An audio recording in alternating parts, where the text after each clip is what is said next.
العلم واليقين والقبول والانقياد فادر ما أقول والصدق والإخلاص والمحبة وفقك الله لما أحبه.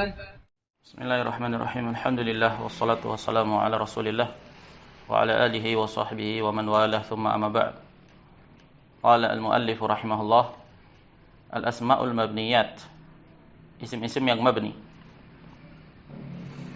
Setelah kita tahu bahwasanya isim memiliki beberapa sudut pandang peninjauan, ditinjau dari adad bilangannya terbagi 3, mufrad, mutsanna, jama'. Ditinjau dari bina'ul kalimah, bangunan kalimahnya terbagi 2, mu'rab dan mabni. Al-asma'ul mabniyat, isim-isim yang mabni. Dan kita telah tahu definisi al-bina. Apa definisi al-bina? Tetapnya suatu kalimah. Apanya yang tetap? Kalau mendefinisikan tuh yang mencakup, jangan global gitu, remang-remang. Apanya, keadaan apanya? Harokatnya yang mana? Harus ingat ya, biasakan untuk mendefinisikan sesuatu itu dengan tepat sasaran, sehingga ungkapan antum itu tidak ngambang atau remang-remang.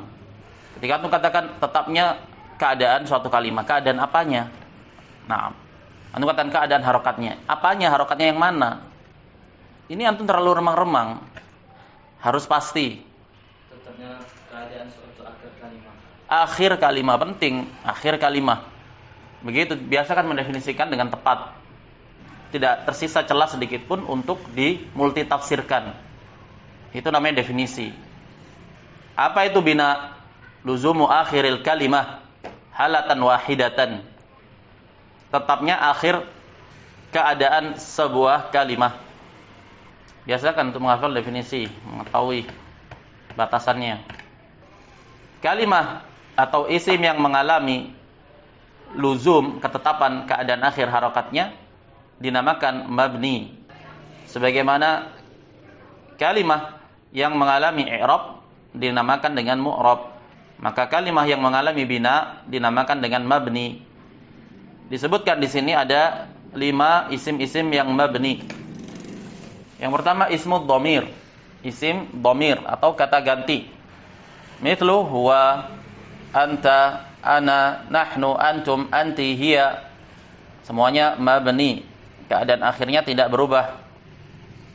Ismul isyarah yang kedua, ismul isyarah, isim isyarah. Mithlu hadza, hadani, haula'i, hadihi, hatani, haula'i, dzalika, dzanika, ulaika, tilka, tanika, ulaika. Semuanya ini isim-isim isyarah.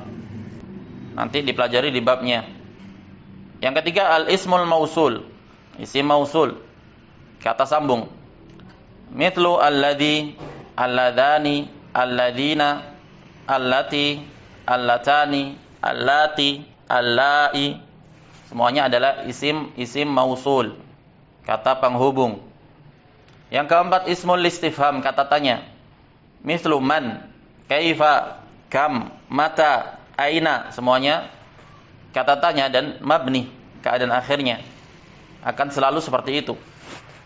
Yang kelima ismu syart, isim syarat. Mithlu contohnya man, ma, mata, mahma, ya isim syarat. Ada lagi satu tambahannya yang sudah kita pelajari apa? Apa?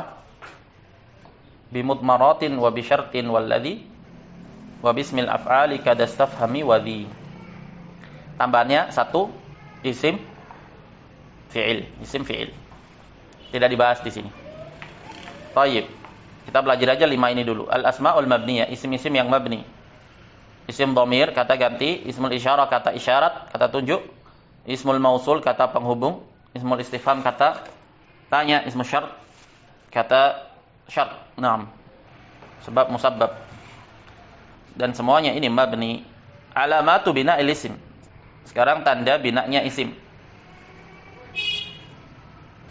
Sebagaimana isim-isim yang mu'rab memiliki alamat i'rab, Maka isim-isim yang mabni juga memiliki alamat al-bina. Yang pertama mabniun 'alal fathi. Dia mabni di atas fathah. Tertetapkan di atas harokat fathah akhirnya. Mithlu anta, kaifa, aina, dzalika, tilka. Semua keadaan akhirnya ditetapkan di atas fathah. Namanya mabni 'alal fathi. Yang kedua mabniun 'alal kasri. Ditetapkan keadaannya itu di atas kasrah. Mithlu anti, hadhihi, haula'i. Semuanya kasrah harakat akhirnya. Dinamakan mabniun 'alal kasri. Yang ketiga mabniun 'alad dhamm. Dibangun di atas dhammah. Dia menetapi dhammah keadaan akhirnya. Mithlu nahnu, haitsu. Yang keempat mabniun 'ala sukun. Mithlu hum, antum, ana, na'am. Mabni dibina menetapi harokat akhirnya sukun. Hum, antum, ana, na'am. Ana harokat akhirnya sukun karena huruf terakhirnya adalah alif, bukan nun. Alif menetapi sukun. Tafasilul asma'il lati la tansarifu. Rincian isim-isim yang tidak menerima tanwin. Setelah kita tahu apa itu isim yang tidak menerima tanwin, na'am. Sekarang dirinci. Rinciannya sebagaimana berikut. Yang pertama, sighah muntahal jumu'. Itu pola bentuk kalimah yang diistilahkan dengan muntahal jumu' dalam batas akhir penjamaan. Karena isim mufrad bisa dijamak beberapa kali. Puncaknya adalah muntahal jumu', tidak bisa dijamak lagi. Makanya diistilahkan dengan muntahal jumu', akhir kesudahan penjamaan. Setiap kalimah yang berada dalam pola muntahal jumu' atau istilahnya sighah muntahal jumu', maka dia tidak bisa menerima tanwin. Apa itu definisi sighah muntahal jumu'? Ala wazni mafa'ila. Dia di atas wazan mafa'il. Ingat, kalau bahasan tentang nahwu maka harokat akhirnya itu tidak teranggap. Berarti di sini antum kasih catatan kaki ala wazni mafa'il, begitu saja.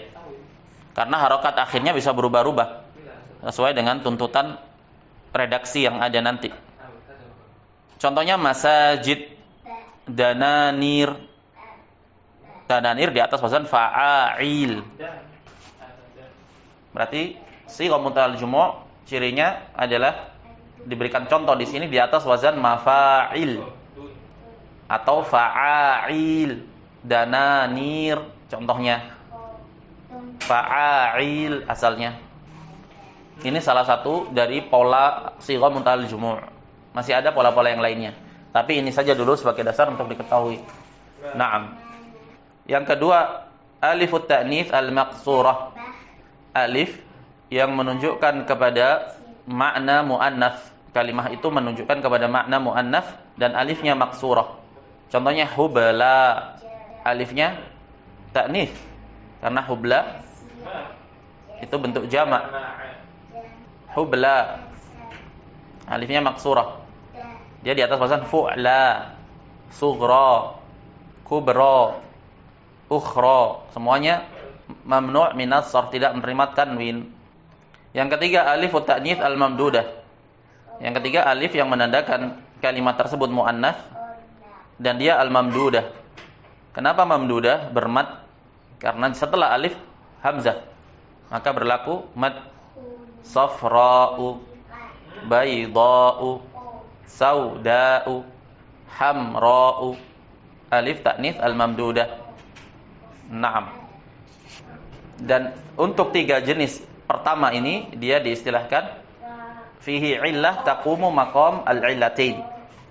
Isim yang mamnu' minas sarf yang memiliki satu illah, satu kecacatan dan teranggap memiliki dua kecacatan.